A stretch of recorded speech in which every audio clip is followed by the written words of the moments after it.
Howdy everybody, Steve here, KM9G. Today we're going to take the Chameleon Tactical Delta Loop antenna, the CHA-TDL, over to a Parks on the Air entity to do some POTA.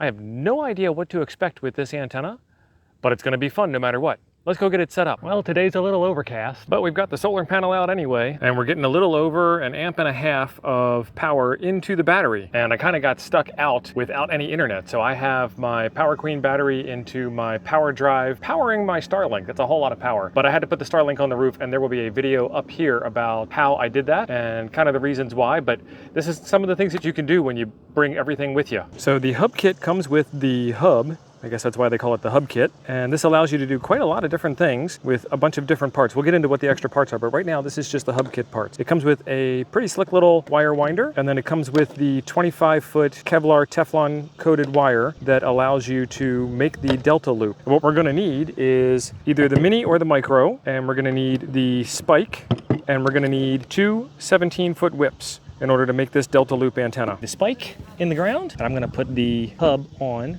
to make it easier to put the spike in the ground. And then we need the mini or the micro. Next up is the two 17-foot whips. And since we're making a delta, it's got to be kind of a triangle, right?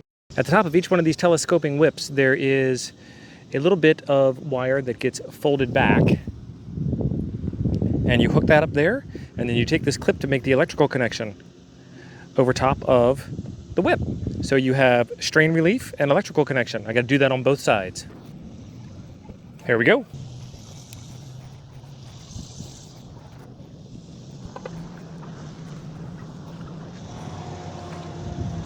Wow.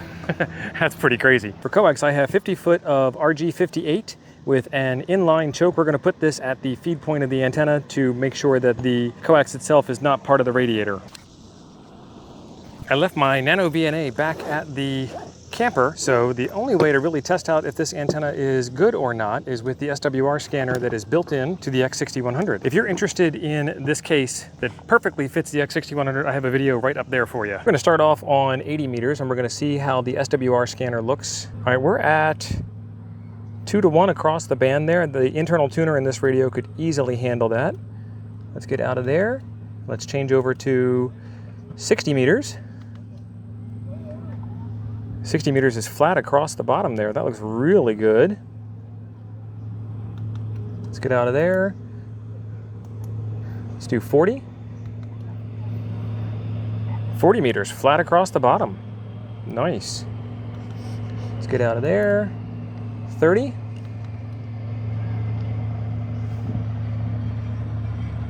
Nice.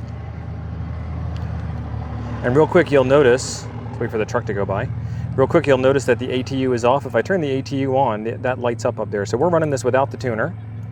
We'll go to 20 meters. We'll do a scan. 20 meters is the same. A little tiny bit above 1-to-1. Not bad at all. 17 meters. Still below 2-to-1 across the band. 21.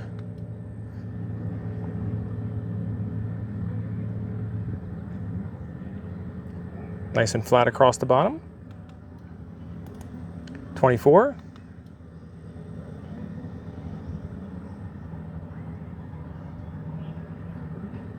Nice and flat across the bottom. 28.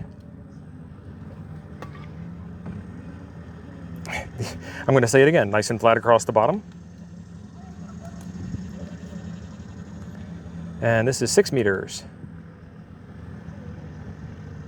Same thing, nice and flat across the bottom. Is the frequency in use, Kilo Mike 9 Golf. Is the frequency in use, KM9G. CQ POTA, CQ POTA, CQ Parks on the Air, CQ POTA, Kilo Mike 9 Golf calling CQ Parks on the Air from K1273, Kilo Mike 9 Golf, QRZ. It is pretty hot here in Kentucky today. I've got a weather insert here for you just to show you, but we're at almost 100 degrees, feels like, and over 70% humidity, and my Wisconsin butt ain't used to this. So I put 12 contacts in the log. It was fairly easy to do. I got as far west as New Mexico and as far northeast as Maine, and even talked to somebody 2 miles down the road, which I thought was pretty interesting. But we got the park activated, we got it done fairly quickly, and I got out of the heat, and that was important. Check out this contact map for how all this wonderful stuff looks. About 5.6 amps into the battery while we were sitting here charging it up. This battery I just was charging up because of discharging it back at the campsite, and solar and free energy works great for me. The overcast went away, but the heat did not go away. This antenna turned out to be absolutely fantastic. It was very easy to make a quick amount of contacts on it. It was very quick to set up, and it worked on 10 bands out of the box without a tuner. I got it to almost 1-to-1 SWR on 80 through 6. Don't tell anybody, but I also put it on 160 and ran the tuner, and it worked great with the tuner activated. There is some more information on this antenna in the description down below. I'm pretty impressed with it. There is a video right up here I think you'll enjoy next. Thanks for being awesome. I'll see you over there.